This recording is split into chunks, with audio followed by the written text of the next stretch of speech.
esto y cómo se hizo todo esto. ¿Qué le pasaba a la Argentina? Yo estaba sentada en una de estas bancas en el año 2001 como senadora nacional cuando se declaró el default en la República Argentina. Bueno es decirlo que el endeudamiento argentino no era un endeudamiento que viniera recién del 2001, del 2002. En realidad, si uno mira los ciclos de endeudamiento a nivel internacional, desde Baring Brothers para aquí, siempre los endeudamientos en los países emergentes o subdesarrollados ha coincidido con grandes ciclos de expansión económica de los países desarrollados con gran cantidad de liquidez que cuando vienen las crisis se retiran de los países emergentes y van provocando ellos mismos, primero con la colocación, unas grandes burbujas y luego con el retiro inmediato ante la crisis del país que colocaba el default. Historias más, historias menos, esto ha sido la historia del mundo y la historia de la Argentina no ha sido diferente. En la última etapa de endeudamiento se vio agravada por dos fenómenos. El del golpe del 24 de marzo de 1976, con lo que significó en materia de rompimiento de la matriz económica industrial que tenía la Argentina por una matriz de servicios y financiera, y el tema de la convertibilidad que fue financiada primero con la venta de los activos fijos del Estado y luego con endeudamiento permanente para mantener el 1 a 1. Este endeudamiento, que como cuando llegó el Kirchner, yo siempre le decía, tenés más desocupados y más deuda que votos, fue un largo plazo de regularización. Normalizar todos los depósitos a plazo fijo, los BODEN 2005, 2007, 2012 y 2013, pagados íntegramente por el gobierno del presidente Kirchner y el de esta presidenta. Luego, cuando se liberaron los depósitos a plazo fijo especificados y ajustados por SER y por la diferencia con la cotización del dólar libre con los BODENes 2013. Luego se compensó a las entidades financieras con la especificación asimétrica. Luego fue el rescate de las cuasimonedas con BODEN 2011 y BODEN 2013 por 6.246 millones y 743 millones respectivamente. Hago esto porque cuando uno lee todo esto parece un enjambre de títulos y de endeudamiento. La reestructuración de la deuda pública, la primera reestructuración, el primer canje realizado por el presidente Kirchner. La cancelación total al Fondo Monetario de 9.530 millones de dólares. La reestructuración de la deuda contraída con el Reino de España por 1.000 millones de dólares, ex Club de París, que también fue asumida por decreto 268 del año 2007. El monto reestructurado eran 1.000 millones de dólares y se preveía su cancelación en un plazo de 6 años, con lo cual creo que este año, no sé dónde está Lorenzino, pero ahí Lorenzino, ¿lo terminamos este año? Terminamos, bien, todo guita que gastaron otros, nosotros no, pues no importa. Reestructuración de los avales otorgados a la provincia de San Juan, porque también había avales otorgados para la construcción de los complejos hídricos Los Caracoles y Punta Negra. Los avales cayeron, los originales, también en default, y también la provincia tuvo que hacerse cargo. La reestructuración de los PGs en corto plazo ajustados por SER, la reestructuración de las LETES y finalmente el último canje que hizo quien está a mi izquierda y entonces ministro de Economía y hoy vicepresidente de la Nación, que finalmente englobó al 93% de los acreedores de la República Argentina. Con la quita de deuda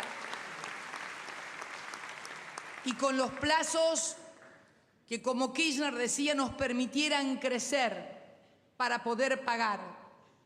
Porque todavía tengo presente su primer discurso en la Asamblea de Naciones Unidas refiriéndose al tema de la deuda externa, pidiendo que nos dejaran crecer porque los muertos no pagan.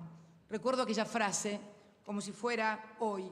Y realmente la Argentina, sin acceso al mercado de capitales Y después de haber hecho todo esto y todo esto que me falta contar todavía más acá, que es cultura, que es todo lo que estamos haciendo en otras áreas, en Vacua, por ejemplo, la inversión que hemos logrado por primera vez que dos artistas argentinos como Darío Grandinetti, como María Cristina Vanegas tengan el premio Emmy. Vieron que también somos buenos en el sector público haciendo arte. Los actores son privados, pero la inversión es pública, estatal. Pero hablaba del endeudamiento y yo quiero referirme a esta audiencia y a lo que está sucediendo, lo que sucedió hace unos días en Nueva York, en donde yo le pedí también al vicepresidente que por favor asistiera, porque quiero que todo el mundo entienda, todo el mundo, y cuando me refiero a todo el mundo no me refiero a nosotros.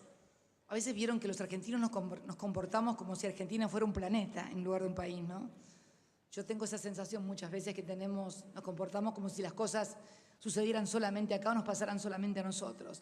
Pero no somos, afortunadamente no somos un planeta. Afortunadamente somos un país dentro del planeta Tierra. Pero yo le pedí que fuera porque quería que todo el mundo viera la importancia que Argentina le adjudica a este tema. Y me atrevo a decir la importancia que debiera adjudicarle la totalidad del mundo a este tema. Porque somos un país que reestructuró su deuda soberana en un 93%. Ustedes saben que no hay una ley de quiebras a nivel internacional, pero todo país tiene una ley interna de quiebras, que es cuando una empresa quiebra, cómo hace para pagarle a sus acreedores. Y cuando reúne una determinada masa crítica de acreedores que están de acuerdo con su propuesta de pago, el juez de la quiebra, ¿qué es lo que dice?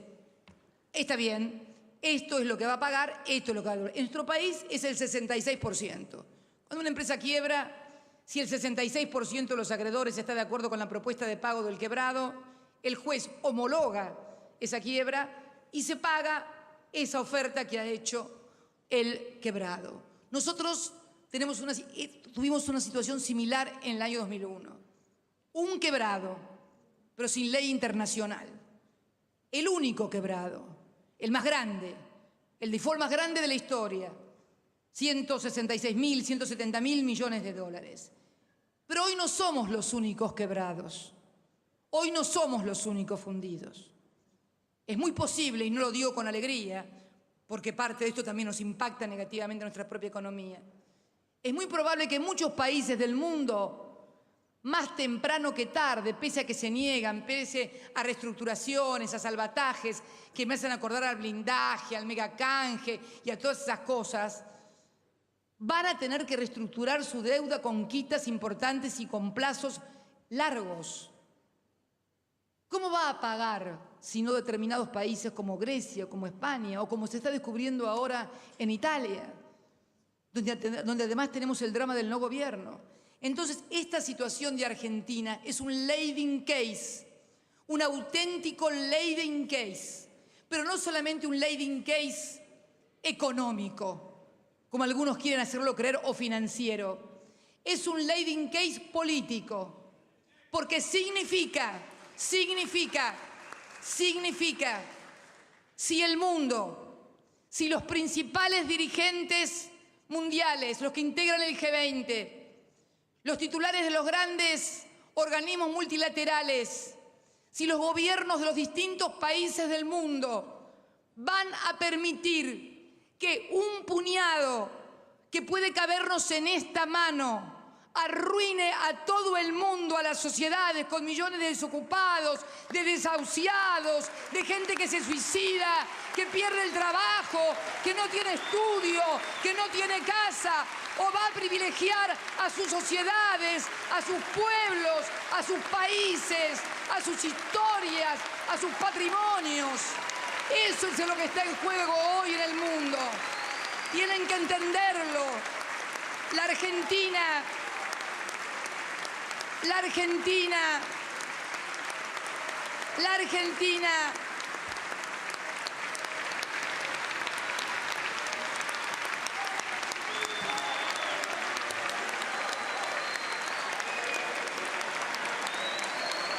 la Argentina,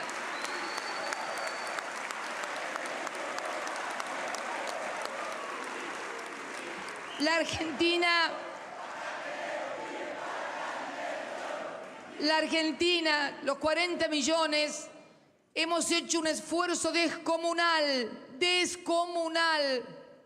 sin acceder al mercado de capitales, siendo hoy pagadores netos de los organismos multilaterales de crédito como Banco Mundial, Banco Interamericano de Desarrollo y CAF. Estamos pagando regularmente nuestras deudas. Yo quiero, desde el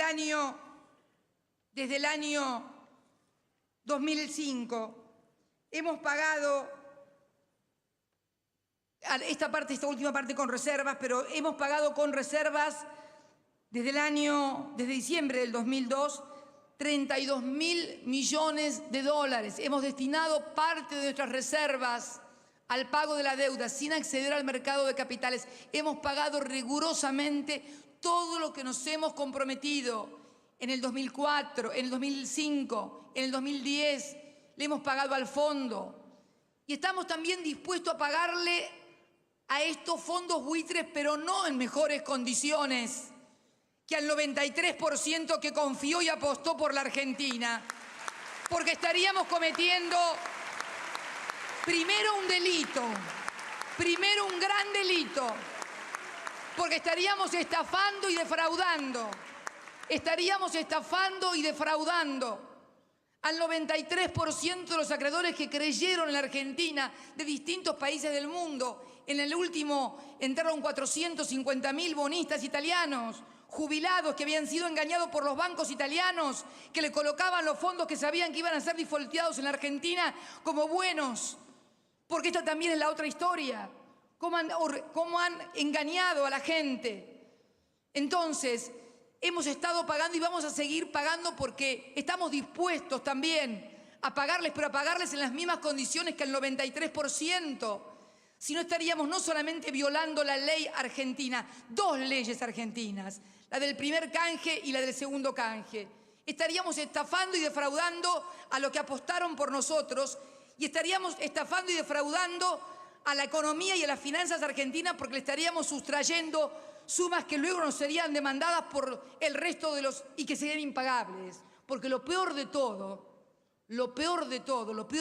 la historia es que de tener razón o de triunfar, porque la razón no la tiene, de triunfar esta postura absurda de un 7% que quiere condicionar a un 93%, algo que ni siquiera entra en una cuestión lógica, más allá de la economía, más allá de la política, más allá de las finanzas.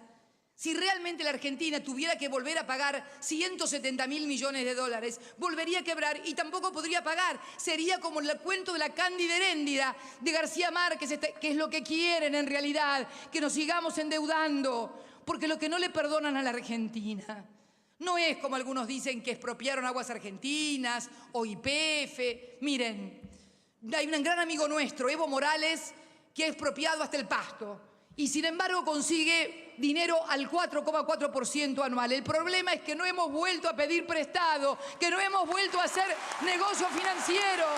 Este es el problema. Nos quieren volver a endeudar.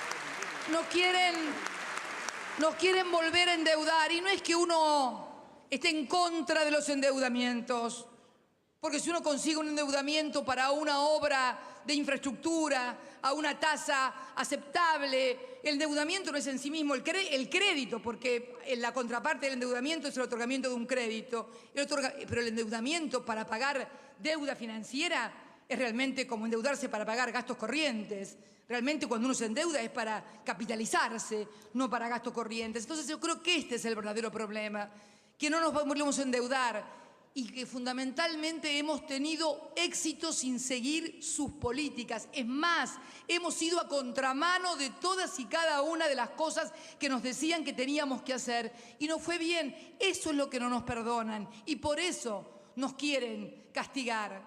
Pero yo quiero decirles, miren, recuerdo, tengo acá también para entender, porque hay que entender.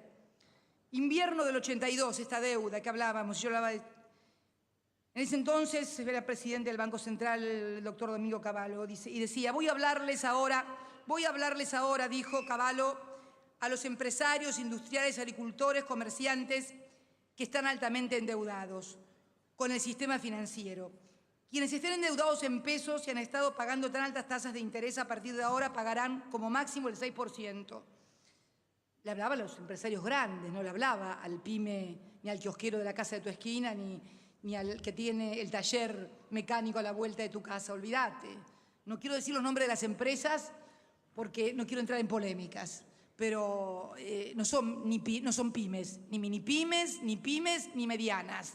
Son muy grandes y todavía están. Como máximo el 6% por el mes de julio y luego el nivel que se fije mensualmente. El plan económico contiene los mecanismos necesarios para asegurar que esta tasa de interés se fije por debajo del ritmo de crecimiento de los ingresos de las empresas. Esta limitación de intereses se fija a todas las deudas. Voy a explicar las medidas que se han implementado para ayudar a las empresas privadas que seguían teniendo deuda financiera en moneda extranjera, especialmente en dólares, y no estaban cubiertas con el seguro de cambio. La mayor parte de las empresas están endeudadas en moneda extranjera porque invirtieron en equipos para modernizar plantas industriales. ¿Cuáles plantas industriales? Estamos hablando del 82, estaba todo cerrado, no había nada. Por lo tanto, para salir de la difícil situación por la que están atravesando, necesitaban y merecen ser apoyadas. Obtendrán el beneficio del seguro de cambio, que implica que cuando el Banco Central les entregue las divisas para atender esas obligaciones, lo hará a un precio equivalente a 15.700 pesos. Miren lo que fue todo lo que vino después de la Argentina, ¿no? Por dólar, es decir, el precio anterior a la devaluación recientemente dispuesta. La diferencia corre por cuenta del Banco Central. Claro, corre por cuenta del Banco Central. Corre por cuenta de todos los argentinos. El Banco Central no es de Mercedes Marcó del Pont ni de Cristina Fernández de Kirchner. Ahí están las reservas de todos los argentinos. Y por carácter transitivo, por toda la sociedad, la licuación de la deuda externa privada se materializa de esta manera. Esto fue alguna de las cosas que sucedieron. ¿Y hoy cómo estamos?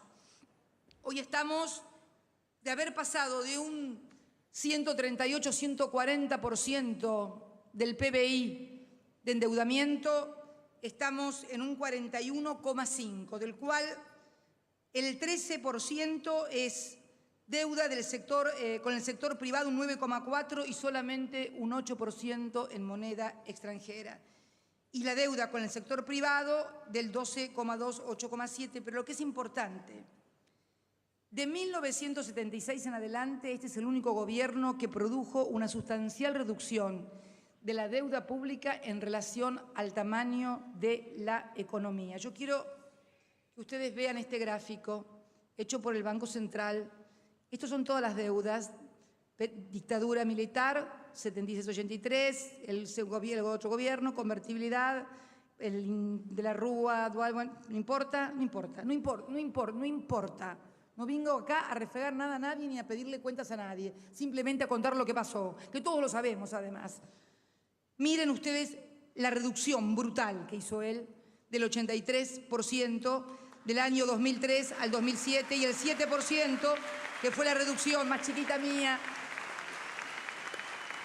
Pero fíjense ustedes que también similar situación pasó con el sector privado. No es que el sector privado se endeudó, porque esto es el problema.